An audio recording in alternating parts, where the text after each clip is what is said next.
পঞ্চমুখী হনুমান অর্থাৎ ভগবান হনুমানের পাঁচমুখ এই রূপ। হিন্দু পুরাণে হনুমানের অন্যতম পূজনীয় এবং শক্তিশালী একটি রূপ এটি। প্রতিটি মুখ ভিন্ন ভিন্ন দিব্যগুণের প্রতিনিধিত্ব করে, যেমন সুরক্ষা, শক্তি, প্রজ্ঞা এবং সাহসের প্রতীক এই পঞ্চমুখী হনুমান দেবতার মুখটা। এই অন্যতম রূপটি বিশেষত বাধা অতিক্রম করা, অশুভ শক্তিকে প্রত্যাহত করা, এমনকি ভক্তদের সাহস যোগানোর জন্য মূলত পূজিত হয়। তাই প্রতিষ্ঠা কাল থেকে খড়দহ পৌরসভার অন্তর্গত আনন্দনগর এলাকায় নিজের বাড়ির উঠোনের সামনে এই পঞ্চমুখী হনুমানজির একটি মূর্তি প্রতিষ্ঠা করেছিলেন দেবকুমার বাবু, যা বছর বছর জনপ্রিয়তা পাচ্ছে। 2013 সালে প্রতিষ্ঠা হওয়ার পর থেকে বহু ভক্তের কাছে যেন বিশ্বাসের জায়গা হয়ে উঠছে এই মন্দির। প্রতি বছর বিশ্বাসের টানে বহু ভক্তেরা সামিল হন এই মন্দির চত্বরে, যেখানে এলে মেলে ভক্তি এবং বিশ্বাসের মেলবন্ধন ঘটানোর এক অতুলনীয় পরিবেশ। আমার খুব ভালো লাগছে, আর উনি খুব মানুষ হিসাবেও ভালো। আশা করি উনি দাঁড়ালে ভালোই হবে সবার। আর আমি এই মন্দিরে নিয়মিত আসি আর প্রত্যেকটা পুজোয় অংশগ্রহণ করি। আমার খুব ভালো লাগে এখানে আসতে।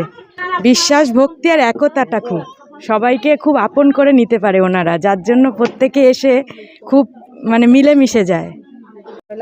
আমি তো খুব আশাবাদী, কারণ ও আমার বন্ধু। দীর্ঘদিন ধরে এমনি আমি মন্দিরে আসা যাওয়া করি। ও আমাদের খড়দার প্রার্থী হয়েছে, আমার খুব ভালো লেগেছে। আমি ওর পাশে আছি সবসময়ের জন্য, আর থাকবো। মানুষের কাছে পৌঁছে যায় দৌড়ে দৌড়ে। যখনই বলা দেব একটু এই কাজটা করে দিবি ভাই, ও দৌড়ে গিয়ে সেই কাজটা করে দেয়। তাই ওকে বললাম, না ঠিক আছে, তুই দাঁড়িয়েছিস, খুব ভালো হয়েছে। যাক, মানুষের দু একটা কাজে তুই তো লাগবি, পাশেও থাকবি, কাজেও লাগবি। মন্দিরের প্রতিষ্ঠাতা দেবকুমার বিশ্বাসের তত্ত্বাবধানে আজ হনুমান জয়ন্তী উপলক্ষে সকাল থেকেই বিশেষ হোম যজ্ঞের আয়োজন করা হয়। হিন্দু সমাজ পার্টির খড়দহ বিধানসভা কেন্দ্রের প্রার্থী দেবকুমার বাবু তার পরিবারের সকল সদস্যদের সাহায্য নিয়ে পুজোর গোটা আয়োজন করে। এলাকার বহু কচিকাচাও থেকে শুরু করে বৃদ্ধ মানুষেরাও সামিল হন এই পুজোতে। কেউ প্রতিনিয়ত এই মন্দিরে আসা যাওয়া করেন, আবার কেউ প্রতি বছর এই বিশেষ দিনে পুজোয় সাক্ষী থাকার জন্য ছুটে আসেন।